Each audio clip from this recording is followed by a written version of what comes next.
เวลาว่างเนาะเขาจะมา Q&A กันแฟนคลับไลน์ สบายดีทุกคน สบายดี วันนี้ก็พบกับซองซ้ำเซียวซ้ เขียนซ้ำแค้นซ้ำเมือง เกี่ยวกับเมือง อันนี้เป็นไทยเวียงเนาะถามหลายมากเลย ว่าเป็นไทยใดอันนี้เป็นไทยหลวงพระบาง คนหลวงเขาบาง อันนี้ไทยใต้เนอะไทยใต้บ้านเฮาเนอะ ำดีเจเป็นดีเจ โอ้เย่ คอย อีเวาแล้วก็มดเพลงสิเลย บอกมวดมึง มันเริ่มคำถามแรก บอกแล้วตีมาเห็นเลยเขาใช่ป่ะพวกเขาสร้างคนพบกันเนี่ยเป็นหมู่กันได้แนวได้เนาะ อ่านพบยุงเฮียนบังค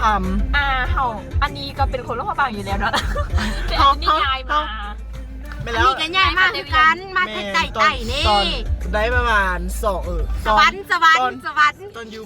ประถมเป็นบอลฮอยฮูจักกันโรงเรียนซินหัวนะ อ๋ออันนี้ย้ายมาจะประทมแล้วอันนี้นี่ห้าย้ายมาตอน มหนึ่ง ปีกาย เจอเขาตอนนี้เขาอยู่มาสองอุ๊ยเอาคำถามต่อไป เอาแล้วก็พวกเขามาเป็นหมูสนิทกันใดกันย้อนว่า อัน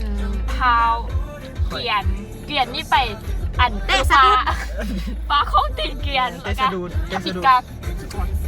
ทำอิดกับพิดเทียงกันบูลลี่กันนี่ ทำผิดกาเข้าหันลมกันเขาบอกเข้าเรื่องเนาะเขาเองกันเลยว่าได้ไปเคลียร์ให้เขา คนใต้นี่ ให้พวกเขาลองบอกภาษาของแต่ละคนเบิ่งว่า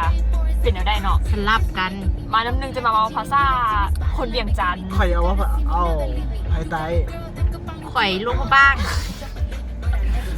ไม่เป็นไรสบายดีบอทุกคน ภาษาไม่ก็สบายดีไทยเวียงอ่ะไม่ก็ สบายดี สบายดี